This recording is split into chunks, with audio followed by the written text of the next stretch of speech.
This shaft right here is a really expensive Japanese shaft. This one right here is just a standard shaft that if you bought a 2025 Callaway driver, what you would get in there if you bought it right off the shelf. Now, I'm not telling you to go out and buy this. I just want to see what is the difference. So let's have a look what shaft it is, right? Let's get it out here.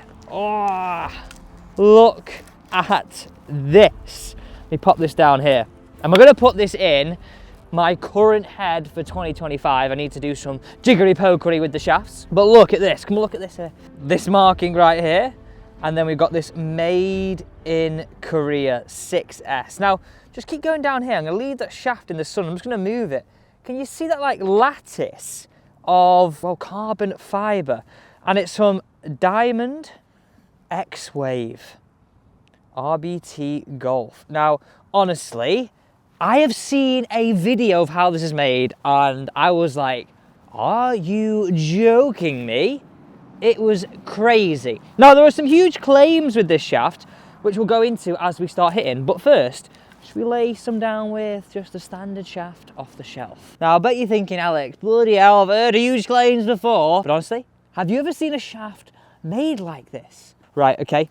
This is on set to neutral standard with my, a second, let me just tighten it, with my 9-degree head on it, neutral standard, and this is the stock shaft. And this is the shaft right here. It's 60 grams, 6.0, and like I said, if you were sort of going for a stiff shaft off the shelf, this is what you'd get.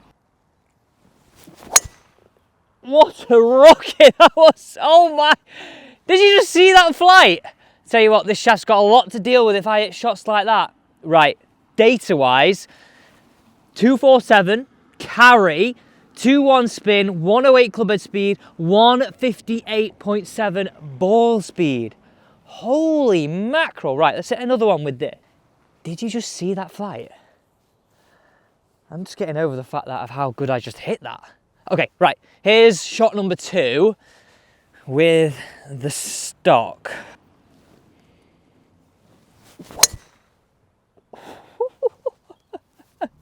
I mean, it was slightly off the bottom if I'm being honest, but it's one of them. If I was playing with you, I'd be like, yep, that was hit good. So let's just have a quick look at the data on those two right there. So 2 drives, oh, that was quite a bit shorter. 225 carry, 106, 154 ball speed. So averages, 236 carry right now, averages in ball speed, 156.5. So that's where we're at after 2 shots. Should we hit the other one? Actually, no. I really want to go and hit this one. Let's get the xwave in. Now, I want to read something off the website because it's a bit of a weird website, if I'm honest. It's quite like, how can I say? The word I'd use is, should I swap or not? Okay, right, okay, we'll swap. We will swap. Okay, so let's just show you what I'm going to set up here, and then I'm just going to read some bits on this. Because you always think, and I always ask this ask everybody questions.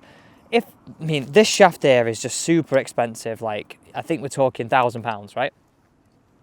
So how much better does it actually have to be for it to be worth it? Right, so there you go. Neutral standard, 9-degree. I'm gonna pop it straight on, straight in. I think it's a bit like, you know, if you were gonna spend £1,000 on, let's say, a comfort kit or a tech pack on your car, is it actually worth the money? Now, let me just get a few things up here. And I think this is absolutely mad. So the first thing that I would say, right, says this. The xwave shaft, it has a double structure braided with multiple strands of high modulus carbon fiber from the tip to the butt end to compensate for any shortcomings in typical manufacturing method. Now, I'm also going to put this on the screen right here. Typical rolling fabrication versus xwave branding shaft. So the 50-gram range shaft manufacturing using xwave's braiding method has little change in the head face angle at impact, even if swing speeds increase to 88, 95 or 100 miles per hour. It achieves the best carry distance whilst implementing appropriate launch angle. Essentially saying that the typical rolled shaft, not this method, would start hooking as a swing speed gets quicker. Okay, look at the data. I put that on the screen right now. It's actually mad to see this.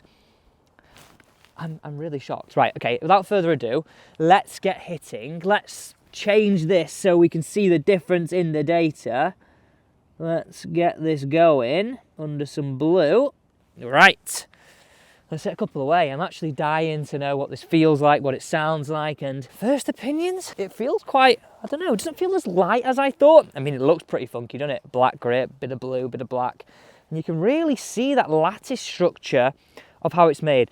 I'll show you and talk you through exactly how it's made in a second, but without further ado, let's get hitting away. First one with the xwave, here we go. Oh my, that felt so stable. Like, it felt like it was lagging behind me, but the face was always going to be good. All right, okay. So the numbers aren't as good as I first thought. We had a 235 carry, 2.8 spin, actually a slower clubhead speed at 104, a 155 ball speed, and very interestingly, a 1.5 smash. That was bizarre. The best way I can describe that was like the clubhead was lagging behind me, but the head was staying very stable. Right, let's hit another one with that in. It launched a little higher as well. How weird that. Do you know, I'm trying to give you the best sort of idea of what that felt like. And the whole idea with this and their sort of structure and their lattice, it essentially makes a more stable head. It doesn't move as down, it doesn't oscillate, it doesn't move. So essentially it stays squarer for a given swing speed. I am interested in the fact that it was a slower swing speed there though. But we are going to hit 5 of each so we can get these averages. So let's hit another one. Let's fly through another one here. Right. Okay. Ball 2, xwave. Ooh! Look how stable that ball flight is. It really does feel incredibly stable. That launched high. Okay. 106 clubhead speed, 249 carry, 158 ball speed. It does feel quite hard work, this. I do feel like I'm having to work it harder than the stock shaft. But that's a pretty good numbers again. Right, okay. I wonder what that carry was computed into total. 286 total. Hello. Right, okay. And then there's our carry. So if you look at the left-hand side of the screen here, you can see the blue and the white. They're the last two of the xwave. And they're the two with the first stock shaft. Let's hit one more with the xwave and then we'll go back to the stock. Okay, so before that though, let me show you this. So this is essentially how it is made. It's a 3-stage process. You've got multiple strands of composite carbon fiber. It's then arranged into a braiding of layers. Then look at this machine again. This is how they make the shaft, which is insanely crazy, the amount of work that goes into building a shaft. Now, there's been a lot of publications online, Golf WRX, where I've just screenshotted this quote. xwave, lots of buzz about this soon to be released shaft. And that's why, again, I want to test the best equipment on this channel because I know you all love shafts. Right, here's the third ball away with the xwave. The word I'd use right now is stability. Okay, that's what I'm getting, and the lattice is what they're saying gives that stability. Oh, look at that again. I'm genuinely surprised for a few reasons. One, how straight. Two, I'm not swinging it much quicker than I thought I should. I really feel like I should be swinging that quicker. Right, let's rattle through this right now. I'm going to hit 3 away to make it 5 with the stock shaft. So I'm going to change this out, put the stock in for 3 more, so I've got 5 to compare against this shaft. Just popping this back in very, very quickly. So again, back on neutral standard at 9 degrees. The one thing I'd say is I did see a higher launch and the spin was really very manageable, around that 2,500. Let me give you the average of what I was on those 3 with the xwave. The average was 2,600. That was really quite an impressive launch though. It definitely launched higher than this, and I guess the dispersion front to back is better. Right, so let's change this now back to Callaway and let's rattle through 3 shots with this. Sorry, back to when I say Callaway, guys, I mean back to the stock. Oh, a little left, a little hooky. I felt like I nutted that as well. That was right out the middle. Whew, that's a long way left.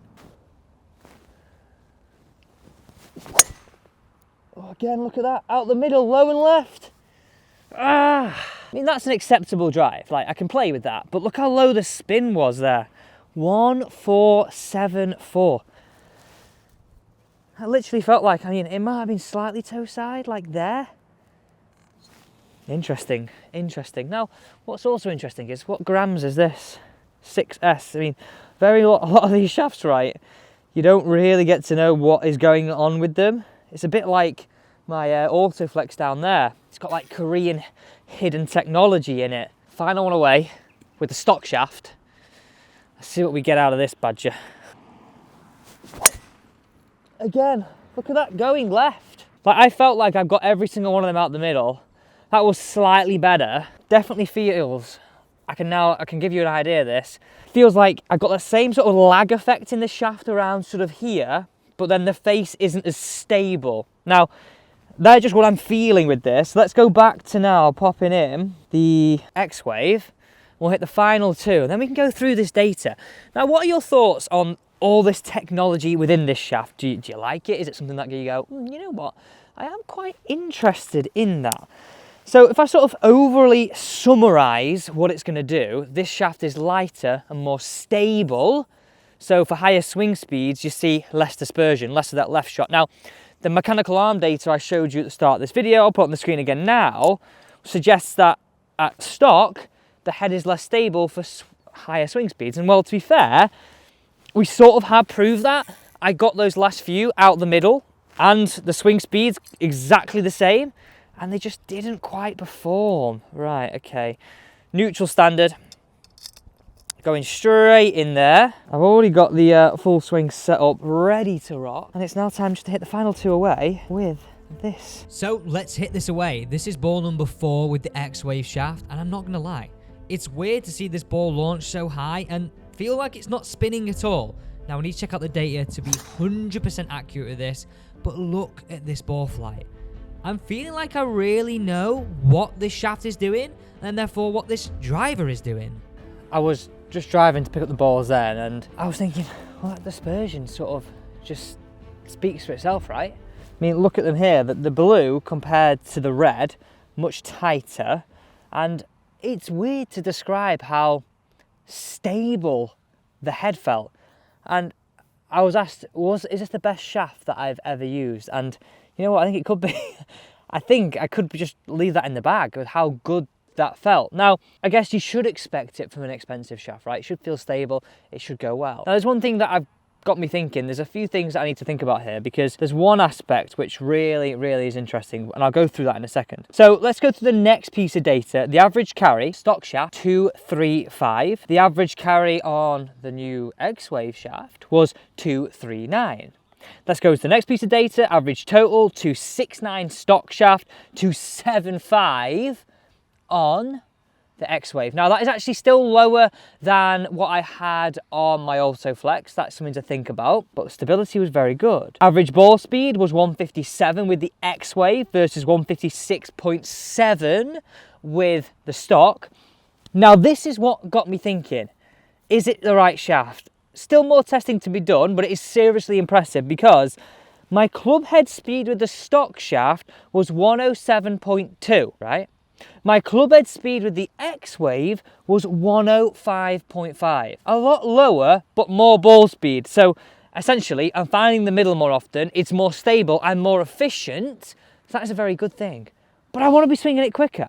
I'm very intrigued with this driver shaft, and I hope you are too. It was seriously fun to test something crazy like this.